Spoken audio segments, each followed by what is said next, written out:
राज्य सरकारी कर्मचाऱ्यांना 1 मार्चपासून सुधारित पेन्शन. नमस्कार. आजच्या व्हिडिओमध्ये तुम्हा सर्वांचं पुन्हा एकदा स्वागत. चॅनलला नवीन असाल तर लाईक आणि सबस्क्राईब करायला विसरू नका. राज्यातील सरकारी कर्मचाऱ्यांना 1 मार्चपासून सुधारित पेन्शन योजना पूर्वलक्षी प्रभावाने लागू होईल, अशी माहिती राज्याचे मुख्य सचिव नितीन करीर यांनी आज दिली.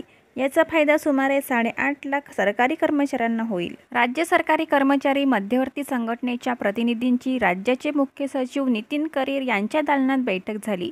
यावेळी झालेल्या चर्चेनंतर त्यांनी सुधारित पेन्शन योजना 1 मार्च 2024 पासून लागू होईल, त्याचे शासकीय आदेश जारी होतील असे आश्वासन मुख्य सचिवांनी दिले. केंद्राप्रमाणे 4% महागाई भत्ता त्वरित मंजूर करण्यात येईल. सेवानिवृत्तीचे वय 60 वर्षे करण्याबाबतचा प्रस्ताव मंत्री पातळीवर सादर करण्यात आला आहे. चतुर्थ श्रेणी कर्मचाऱ्यांच्या भरतीबाबत संबंधित विभागाकडून प्रस्ताव आल्यास योग्य विचार होईल. वाहन चालकांची रिक्त पदे भरण्याबाबत अभ्यास करून निर्णय घेणार. याचा फायदा कोणाला होणार ते पाहूया. 2005 नंतर शासकीय सेवेत रुजू झालेल्या सुमारे 8.5 लाख कर्मचाऱ्यांना या निर्णयाचा फायदा होईल, अशी माहिती राज्य कर्मचारी मध्यवर्ती संघटनेचे सरचिटणीस विश्वास काटकर यांनी दिली.